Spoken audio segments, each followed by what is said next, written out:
وَإِن كُنتُمْ فِي رَيْبٍ مِّمَّا نَزَّلْنَا عَلَى عَبْدِنَا فَأْتُوا بِسُورَةٍ مِّن مِّثْلِهِ وَادْعُوا شُهَدَاءَكُم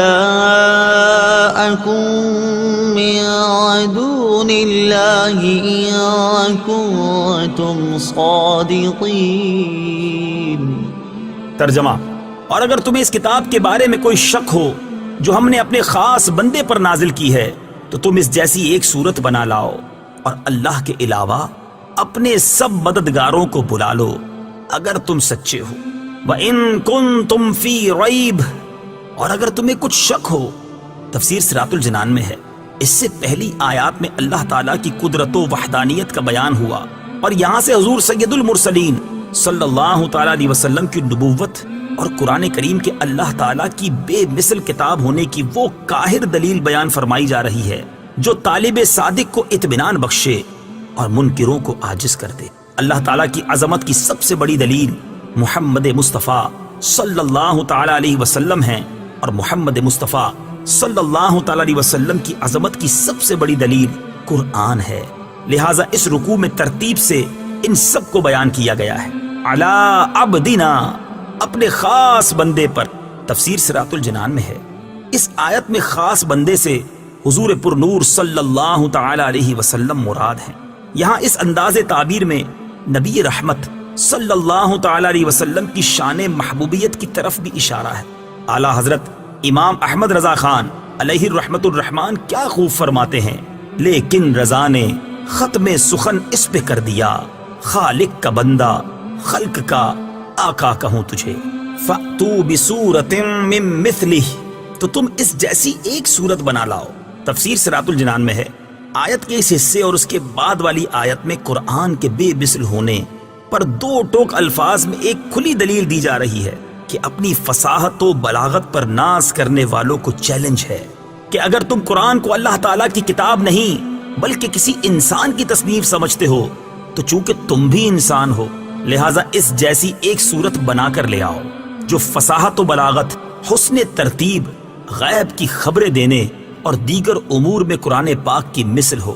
اور اگر ایسی کوئی صورت بلکہ آیت تک نہ بنا سکو تو سمجھ لو کہ قرآن اللہ تعالیٰ کی کتاب ہے، اور اللہ تعالیٰ کی کتاب کا انکار کرنے والوں کا انجام دوزخ ہے جو بطور خاص کافروں کے لیے تیار کی گئی ہے۔ نوٹ: یہ چیلنج قیامت تک تمام انسانوں کے لیے ہے۔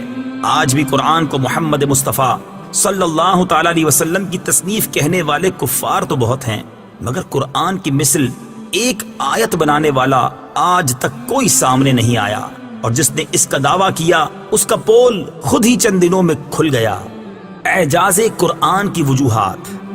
قرآن مجید وہ بے مثل کتاب ہے کہ لوگ اپنے تمام تر کمالات کے باوجود قرآن پاک جیسا کلام بنانے سے عاجز ہیں، اور جن و انس مل کر بھی اس کی آیات جیسی ایک آیت بھی نہیں بنا سکتے۔ اس کی بنیادی وجہ یہ ہے کہ قرآن مجید اللہ تعالیٰ کا کلام ہے، اور مخلوق میں کسی کے پاس اتنی طاقت نہیں کہ وہ اللہ تعالیٰ کے کلام کی مثل کلام بنا سکے، اور یہی وجہ ہے کہ صدیاں گزرنے کے باوجود آج تک کوئی بھی قرآن مجید کے دیے ہوئے چیلنج کا جواب نہیں دے سکا، اور نہ ہی قیامت تک کوئی دے سکے گا۔ قرآن پاک کے بے مثل ہونے کی بہت سی وجوہات ہیں جنہیں علماء و مفسرین نے اپنی کتابوں میں بہت شرح و بسط کے ساتھ بیان فرمایا ہے۔ ہم یہاں پر ان میں سے صرف 3 وجوہات بیان کرتے ہیں۔ تفصیل کے لیے بڑی تفاسیر کی طرف رجوع فرمائیں۔ نمبر 1، فصاحت و بلاغت۔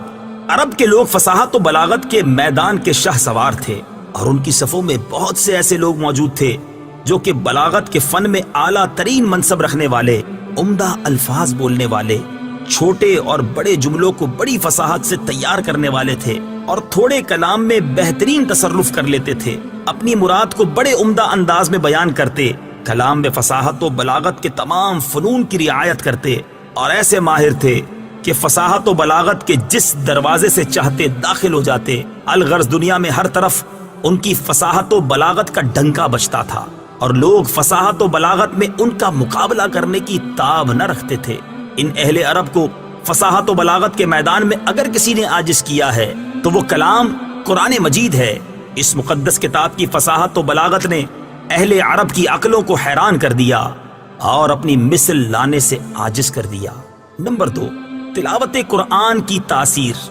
قرآن مجید کے بے مثل ہونے کی ایک دلیل یہ بھی ہے کہ اس سے پڑھنے اور سننے والا کبھی سیر نہیں ہوتا اور نہ ہی اس سے اکتاتا ہے، بلکہ وہ اس کی جتنی زیادہ تلاوت کرتا ہے اتنی زیادہ شیرینی اور لذت پاتا ہے، اور بار بار اس کی تلاوت کرنے سے اس کی محبت دل میں راسخ ہوتی جاتی ہے۔ اور اس کے علاوہ کوئی اور کلام اگرچہ وہ کتنی ہی خوبی والا اور کتنا ہی فصیح و بلیغ کیوں نہ ہو، اسے بار بار پڑھنے سے دل اکتا جاتا ہے، اور جب اسے دوبارہ پڑھا جائے تو طبیعت بیزار ہو جاتی ہے۔ قرآن مجید کی اس شان کے بارے میں حضرت حارث رضی اللہ تعالیٰ عنہ سے مروی ہے، ترمذی شریف کی حدیث ہے، حضرت علی المرتضیٰ کرم اللہ تعالیٰ وجہہ الکریم فرماتے ہیں، حضور اقدس صلی اللہ تعالیٰ علیہ وآلہ وسلم نے ارشاد فرمایا، قرآن وہ ہے جس کی برکت سے خواہشات بگڑتی نہیں، اور جس کے ساتھ دوسری زبانیں مل کر اسے مشتبہ و مشکوک نہیں بنا سکتی، جس سے علماء سیر نہیں ہوتے، جو زیادہ دہرانے سے پرانا نہیں پڑتا، اور جس کے عجائبات ختم نہیں ہوتے۔ نیز قرآن مجید کی آیات میں روب، قوت اور جلال ہے کہ جب کوئی ان کی تلاوت کرتا ہے یا انہیں کسی سے سنتا ہے تو اس کے دل پر ہیبت طاری ہو جاتی ہے، حتیٰ کہ جسے قرآن پاک کی آیات کے معنی سمجھ میں نہ آ رہے ہوں اور وہ آیات کی تفسیر بھی نہ جانتا ہو، اس پر بھی رکت طاری ہو جاتی ہے، جبکہ قرآن مجید کے علاوہ اور کسی کتاب میں یہ وصف نہیں پایا جاتا، اگرچہ وہ کیسے ہی انداز میں کیوں نہ لکھی گئی ہو۔ نمبر 3، غیب کی خبریں۔ قرآن پاک میں مستقبل کے متعلق جو خبریں دی گئیں وہ تمام کی تمام پوری ہوئیں۔ مثلا زمانہ نبوی میں رومیوں کے ایرانیوں پر غالب آنے کی خبر دی گئی اور وہ 100% پوری ہوئی۔ الحمدللہ، آج کے لیے بس اتنا ہی۔ اللہ تعالیٰ سے دعا ہے کہ جو کچھ بھی سنا اسے یاد رکھنے، اس پر عمل کرنے اور دوسروں تک پہنچانے کی سعادت نصیب کرے۔ آمین بجاہ نبی الامین صلی اللہ علیہ وسلم۔